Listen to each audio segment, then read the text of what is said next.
mwaramutse abandi nabo mwiriwe nizere kumeze neza aho muherereye hose. Dusubiye kubaha ikaze mu biganiro byanje na Nathalie. Nizere yuko meze neza aho muherereye hose. Ndagomba no kubwira abantu izi nyigisho ziko zirabenteresa bagomba gukurikira kuva aho twahereye. Murashobora kuzikurikira abo vyorohera abo bikundira kuri YouTube. Turafise page yacu yitwa Baho Podcast. Murashobora kugenda mukaraba plus amahishanje twagiye turagira kuva tugitangura kumbure munashobora gutahura n'ivyo turiko turavuga uyu munsi musubiye inyuma. Rero twari tumaze nk'imisi hafi 4 turiko turigisha kuvyerekeranye n'abavyeyi mu gihe biro tuvye bariko bararera abana ari bonyene. Mwibuke nkuko twari twabivuze yuko vyavuye ku bavyeyi bari babitubajije batubaza batubwira bati mwaravuze ivyerekeranye n'amatamperama muravuga ivyerekeranye no kurera abana ariko mubivuga cyane muri ko muvuga abavyeyi parapora y'amatamperama yabo mu gihe umupapa n'umumama usanga bafite amatamperama atandukanye ati mugabo muzana bibagiye abavyeyi barera abana bari bonyene. Nico gituma rero twafashe uwo mwanya wo kuvuga kuri ivyo mbega iyo bariko barabarera n'izihe ngora n'izihe bakunda guhura nazo, n'iyihe mitego bakunda kugwamwo, tuvuga n'ijambo ry'Imana ico ribivuga ko hama turabona n'amasolution amwe twagiye turatora duhabwa n'ijambo ry'Imana canke impanuro n'abashakashatsi batanga kugira ngo umuntu bishobore kumufasha. Turagomba kubandanya rero ariko hariyo umuntu yatwandikiye ijambo ryo gushima twagomba gusoma gato y'ingenda baye Nathalie abaramutse adusomere niyo ntaye. Ndabaramukije mwese nkuko rizeje kubivuga nukuri niba gusura kubana namwe gusura gusangira ijambo ry'Imana nkuko twabivuze iki ni gice kidasanzwe kitatworohereye na gato kuko ntituri mu bikino kibanza. Rero hari abatwandikiye badutera intege badushingira intahe yuko uko biri kose malgré ivyo baciyemwo bidasanzwe binababaje bikomeretsa babonye Imana. Hari watwandikira tubwira ati Imana yacu iragahezagirwa kuko ni rukundo. Hari gihe wibaza ibintu uko wabibayemwo nawe bikagusiga ariko ukamenya ko ivyo bintu atari Imana yonyene nta wundi yari kubigufasha kubibamwo. Jewe napfakaye kare cane bimwe wumva umengo uramaramara no mu bantu ariko hari abantu bibaza n'ubu bakintinya ngo bakinyita ngo femme forte ariko nkunda kubabwira nti uri muri jewe ni wakomeye ubundi jewe ndagaragara ariko ni wampa inkumizi n'umunezero na jewe ntusigura. Amen. Nagiye mu mahanga nta muntu ubona vyose uribako bigatuma usanga uriko uriganyira ngo ya tuba turi babiri ntivyari kugenda uku ariko ni shetani iba iriko iragerageza umuntu aho hose candayifukamira nkayibwira ko kizira ko niganyira hama nkumviriza intahe zitandukanye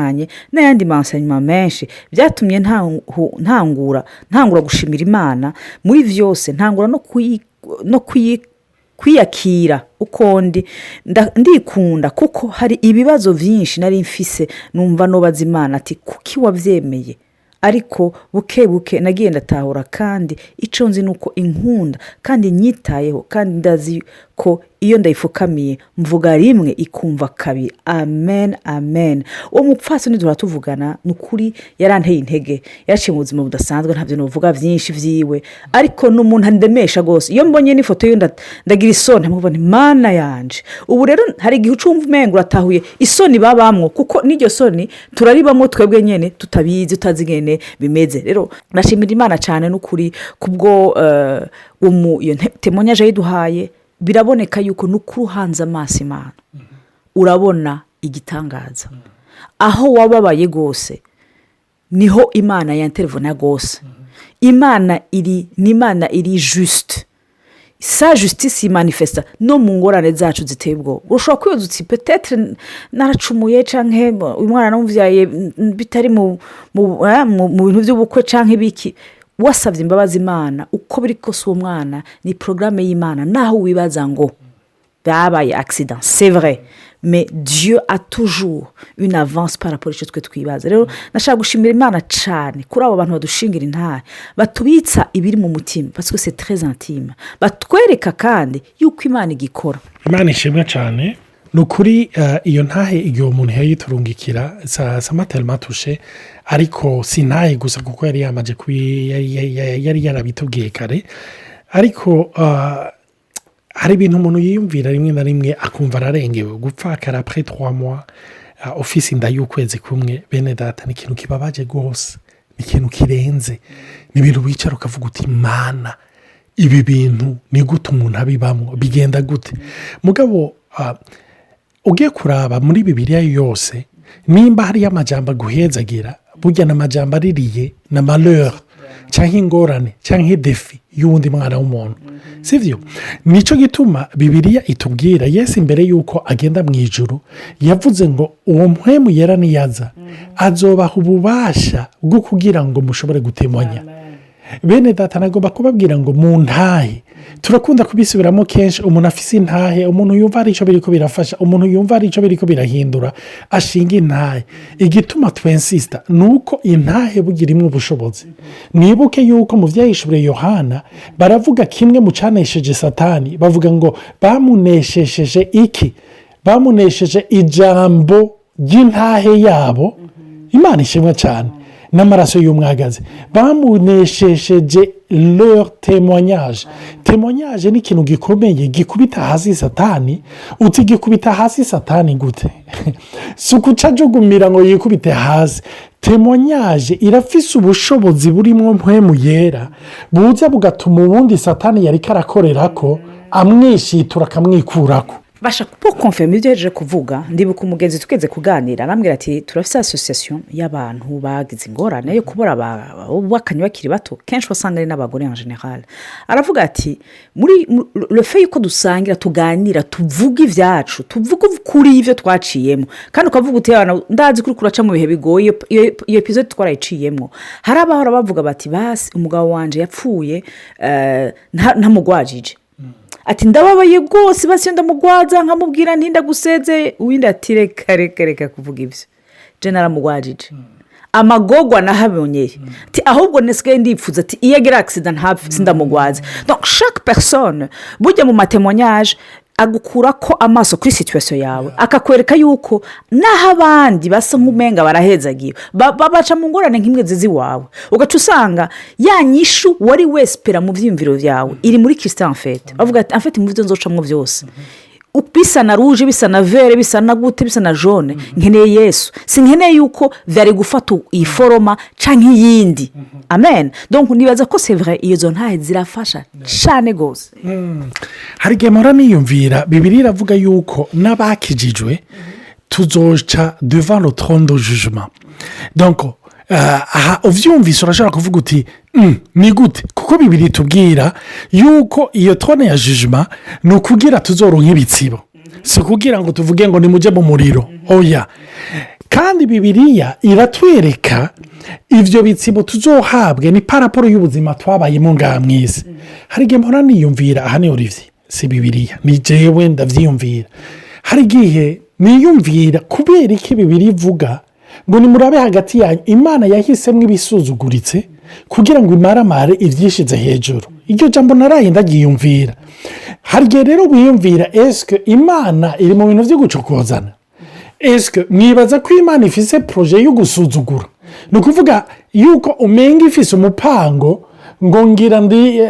pour ridiculiser ngomba kuridikiriza abantu bari hejuru canke abanyabwenge odepaye batagira ubwenge abatunze odepaye abatuye y'abakene ariko igituma nariko ndavuga ububasha buri mu ntahe en fait intahe numva umenga ni ikintu ca mbere kiducira urubanza dans le sens kivuga ngo nta cireguzo ufise kuko muri kategori y'abantu batandukanye iyo wumva nk'umumama nk'uwo akiri muto yabuze umugabo ukumva ariko aravuga yuko ariko arashima Imana afise ariko arajyana n'Imana nabo babuze amahera ya bisi uriko uratuka Imana uragaruka ukavuga uti o mana Imana yahisemwo ivyo bisa n'ibisuzuguritse bisa n'ivyo totera akagere tokwigirayo numva kugira iridikiriza kugira imara amazi kugira ikwereke ngo nta cyitwazo nawe birashoboka ibyari bikomeye byarakunze turakunda kukivugana na Natali cyane tukavuga tuti nitwashika mu ijuru nibaze yuko tuzosa n'abikubita agashi tuvuga ngo mbega ni kuki jewe ntavuze ubutumwa imana izokwereka umuntu atari muri situwasiyo kumbure yari yareze nkawe mugabo wewe yaronse umwanya wo kuvuga ubutumwa azokwereka kumbura umuntu yari yaracitse amaguru mugabo yakoze ibintu by'ubuhizi nabo wari ufise ibyireguzo byinshi wama ukora nicyo gituma hariyo ububasha bw'intahe intahe iravyura intahe iraremesha intahe iraruhura intahe iributsa ngo si wowe wenyine urumva kandi n'igituma ifise ububasha iyo niyo yavuze ko muhemu azoza akaramforce agaha ububasha nicyo gituma dayero piyeje abantu benshi bagwamo kandi si y'ababyeyi bonyine bibana niyo abantu bose bijyanye n'intambara wowe urimwo kenshi turakunda kugwa mu ngorane yo kwikompara n'abandi ukavuga ati iyo mba meze nka Olivier na Natali wowe wari wubatse bari mu mana donke Natali ntibishoboka intahe nk'izo ziza akakubwira ati ehe ujya wundi ari mu ngorane kurusha ari incomparable nawe ariko abona imana muri dimension idasanzwe ntuzosubire kwikompara kuko nibaza ko iyo ntambara niyo tugira turaba bibi uriye kuraba byiza turonderera ibyireguzo byo gucira urubanza hamwe n'imana uko tworaba ibyo turemesha ngo bidutere intege bituzamure bituvyure biduteze imbere nukuri hariho igihe uvuga intahe yawe ukumva umenga n'ubwambure kandi ukumva umenga uvuze ikintu kiri hano gisanzwe c'ubujuju c'uburofa ariko ugasanga hari umuntu atahanye non pas le verset biblique wavuze mugabo phrase zitatu wavuze akumva zirimo ubushobozi kuko zirimo wewe zirimo uko wabonye imana zirimo empreinte ya mpwemu yera amen. Imana ishimwe kuri icyo kintu Natali yari karavuga no mu byerekeranye n'abadamu twariko turavuga cyangwa abapapa biroturuye mu kibanza cyaho bariko bararera abana bonyine hari igihe baca bagwa muri uwo mutego wo kwikompara mvuze kuri icyo kintu cyo kwikompara bikaca bituma rero kubera bariko barikompara n'abandi ko babona ibyo abandi bafise batabifise baca bagwa muri cya kintu cyo kwambara masike cyangwa ikintu donc essayer de faire semblant donc kugerageza kwerekana yuko ibintu bihari bidahari kugerageza kwerekana ko bimeze neza bitameze neza cyangwa ugashyiramo ingufu zirenze kugira kumbure ngo ujye à la hauteur cyangwa ujye kuri nivo y'abandi aha hantu nagomba kubabwira bene data umve Yesu akwakira ukuri kandi Yesu muhurira aho uri ntahakubwira ngo niyo wagera aha niho nanjye nzohura nawe Bibiliya wibuke umunsi umwe Petero ariko arabwira Yesu ati none abahevye ibi n'ibi bakagukurikira bo bazohabwa iki bazoronka imperi yiwe Yesu aramubwira ati nta wahevye nyina nta wahevye ibi n'ibi ngo nkurikire atazoronka au centuple donc ivyo yahevye mugabo mu nyuma carababwira ati erega simwe mwandondeye nije nabarondeye Imana ishimwe cyane rero nicyo gituma nagomba kubabwira eta urimwo t'as pas besoin de faire semblant hariyo abavyeyi kubera ingorane barimwo situation barimwo kubera kutayaccepta usanga bamwe barishize mu madini arenze ngoye ngo ntibaducishe mwijisho bene data nagomba kubabwira ngo hari n'igihe niyo ugerageje kumacinga vyose ivyo societe ubayemo aturaje yemera bama bagucisha mwijisho nagomba kukubwira ngo niwarondera ko batagucisha mwijisho ntuzopfa uhageze aho hantu urumva nicyo gituma gendera muri nivo urimwo mu byo ushoboye umwana wawe umve ndazi yuko hari abavyeyi baca bavuga ngo ya umwana ngo aramaramara ngo ari mu bandi ngo ameze n'ukuri uko ushoboye ubikore ariko ntibigushire mu cobo ngo uyu munsi usayangane kugira uhambwe ejo urumva sizi ko iyi mvugo muri ko muragitahura donc hari abantu bagerageza kwerekana yuko ofete yarabuze umugabo cyangwa yarabuze umugore agomba kwerekana ah au fond je suis toujours à la hauteur tout va bien bimeze neza yego birababaje mugabo biracameze neza na cyane cyane birashikira nk'abantu badivorusheje urumva agomba kwerekana ati reka n'ujya mugabo yameze cyangwa ujya mugore yamevye ndamwereke yuko ibintu nk'ibifise controle urumva agomba kukubwira ivyo no kugwana n'imizimu no kugwana n'ibitutu no kugwana n'ibidahari hanga amaso yawe imana ugendere kuri ritme yawe nta competition uri kumwe uri kuragirana n'abandi ibyawe uyu munsi niwigisha uwo mwana ukamubwira uti mwana n'ibyo abandi bana bimeze ukunye ariko nagomba kukubwira uyu munsi ntavyo dufise kumbura ejo bizoboneka ariko mwana uramfise bene data uyu mwanya nyine mudafise ivyo bikayangana vyinshi niwo mwanya wo kumwenkirika novuga amavaleur yandi arenze ayo y'ibisayangana umwereka y'imana ayo kumuba hafi ayo kubumbwa n'ivyo ufise kuko niyakura nawe bizomufasha ariko nibatangura kugira ibintu vyo gufeza sambla mu nyuma uzoba uri kureduka umwescro wejo umuntu ejo azoba umubeshi n'ibindi sinzi ico natariyo bivugako. oya en fait ikibazo ni ikibazo pisi nashaka kuvuga papo yico ni hari gihe iyo umuntu asa nk'uwarushe nk'uri muri iyo situation uvuga uti none ndabigenze gute il faut bien que ça marche il faut bien que dutirihe ibi n'ibi hama ariko kenshi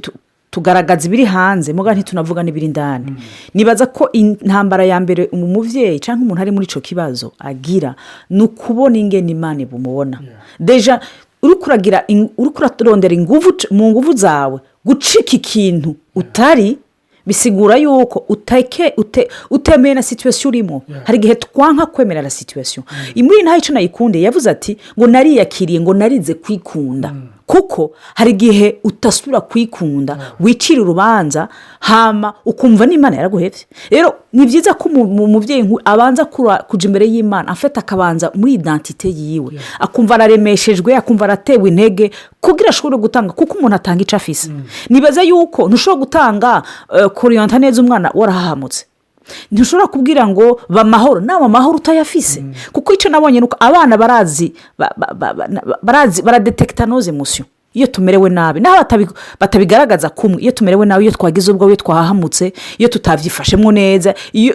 niyo menga ntaco wavuze mu majambo mama arumva yuko mama canke papa amerewe nabi ari stress rero burya nkuko abarundi bayamaze wibuhetse ukigisha uri mu mugongo no ingeso yose mbi canke nziza ugira n'uri mu mugongo gukurikira araronka cette portion nibaza ko ringaho rero la présence de Dieu ubwiza bw'Imana mwemuye aba azakaza akaruhura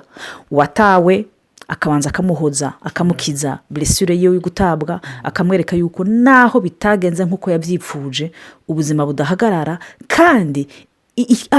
là où le péché a abondé la grâce a surabondé Imana ishobora kumutegura ibintu vyiza bizima bidasanzwe ukaba warafashwe ku nguvu umugore ushobora kubanza gukira ico gikomere kugira ushobora gutanga umunezero amahoro kuri uwo mwana ufise canke abo bana ufise niwo waragize divorce utabana n'uwo mwubakanye ukemera ukamenya yuko naho mutakiri kumwe ntibisigura ko ta vie en échec hama ikintu maze kucakira bisa nk'ivyoroha gushobora gutransmettre les bonnes valeurs kuri uwo muntu rero nashaka duhereze ku masengesho dushimira Imana kuri dusaba Imana ngo igendere umuvyeyi wese en particulier uri umuntu ari muri situation nk'iyi amen data mwizina rya Yesu nongeye kugushima kuri aba bakurikiye ibi biganiro ndagushimira gutwi kwose kwateza amatwi kurumviriza ndasaba ngo ugendere umuntu wese kandi Imana ureponde kuri besoin yiwe niba uzi besoin y'umuntu wese hariyo abamama barushe koko hariyo abapapa barushe barengewe hariyo n'abatagira icyo bazogaburira abana ejo apana nejo gusa n'uyu munsi ndakwereka abo bamama bakubititse bamerewe nabi ari ahantu asa n'uwicaye imbere y'iziko ariko atagira ikintu azoha abana biyo ndasaba ngo Mana kumwe wagaburira Eliya ukoresheje ibikona kumwe wagwiza umukate kumwe wagwiza ifu y'umupfakazi ndasaba ngo ugwize mu rutoduke bafise ugwize de façon surnaturelle kugira ngo mana iyo manke n'iyo bezo bafise ishobore kuba pourvu. Mana uri imana y'ibitangaza, uri umugabo w'abapfakazi, uri se w'imfuvyi, abatawe urabakira, abahebwe urabatora, kandi Mana uri imana y'abayendijo. Ndasaba ngo ubwiza bwawe bukuvure uri karumviriza kandi bwugure imiryango surnaturelle. Ni mu izina rya Yesu ndabisaba, amen. Imana ibahezagire, mugire umunsi mwiza, abandi ijoro ryiza, amen.